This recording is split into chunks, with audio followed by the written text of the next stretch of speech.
Report on a journey to the western states of North America and a stay of several years along the Missouri during the years 1824 to 1827 by Gottfried Duden.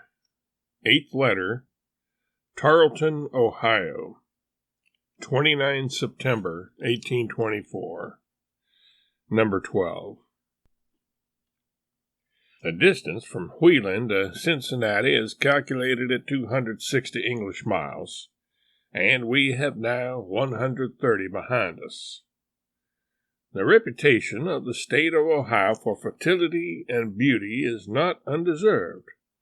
To be sure, the extreme southeastern part is very uneven, and from the shore of the Ohio at Wheeling to beyond Zanesville on the Muskingum, hills alternate with hills, some of which are so high and steep that in Germany they would be called mountains.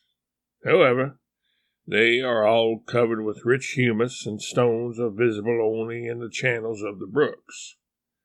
There are no waste places. Where cultivation has not as yet created fields, the most luxurious forests prevail everywhere.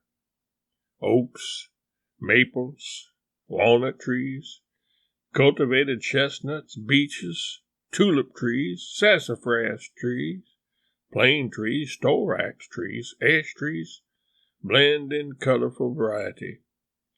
Furthermore, one sees the bird cherry tree and the buckeye tree, which resembles the horse chestnut tree except for the fruit, which is considered poisonous. Innumerable springs and small rivers, branches of the Ohio, teeming with fish, invite one to settle, and it is no wonder that here, so close to the old states, the population is increasing rapidly. I myself had to struggle with temptation, which could be overcome only by the purpose of my trip. All settlements have excellent orchards. Peaches are so plentiful that they are used in the production of brandy. One meets many Germans in this state.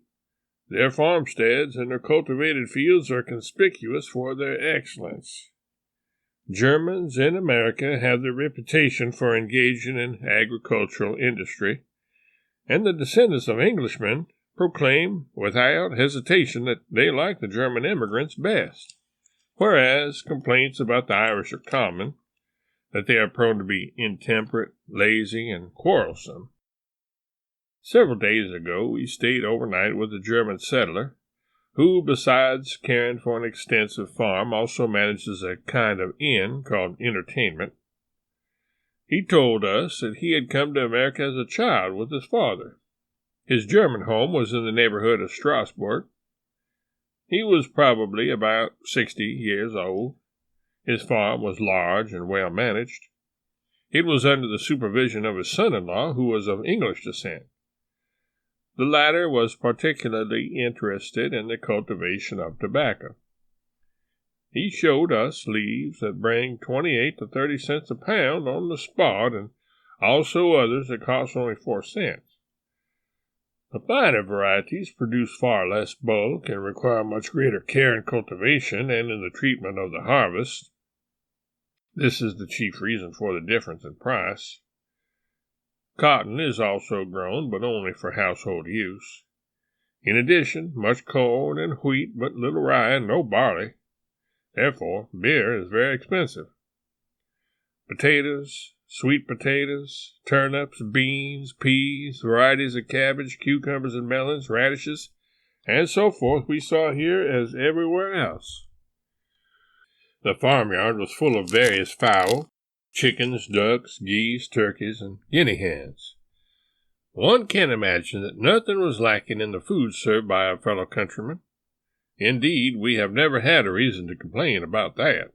In the inns, as well as in private establishments, much care is taken in setting a good table. The effort alone, however, must be taken into consideration. The victuals themselves are extremely cheap. In the state of Ohio, we have already found more game. The roads were poor in part, but they were passable, and the beautiful landscapes, together with the sunny sky, which was clouded only occasionally by thunderstorms, compensated fully for them. 3 days ago, we passed the night at Zanesville on the east branch of the Muskingum. Here, navigation is interrupted by waterfalls, which are used for various kinds of mills, such as sawmills, oil mills, nail and cloth factories. The population of the city, including the small town of Putnam on the other side of the river, is about 3,000 inhabitants.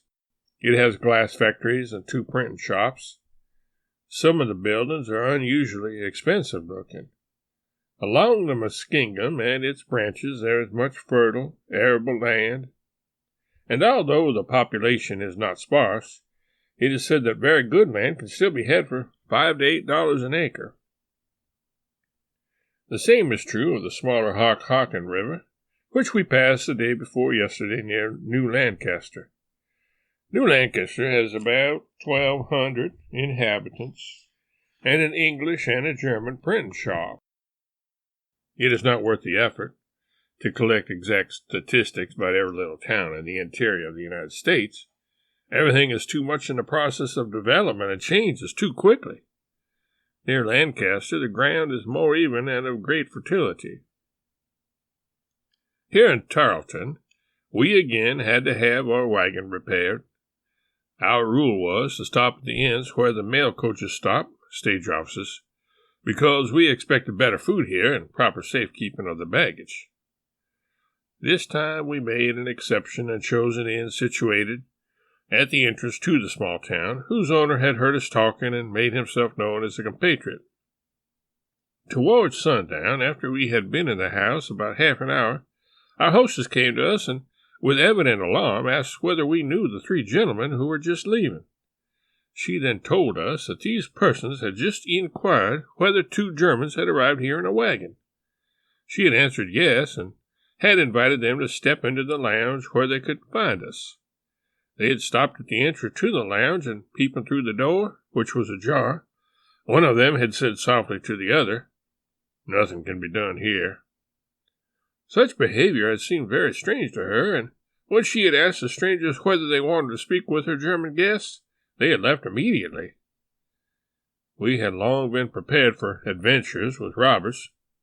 Therefore the matter did not disturb us. However, we took the precaution of loading our double-barreled guns and checking our baggage once more before going to sleep. The innkeeper, however, assured us that there was nothing to fear in his house.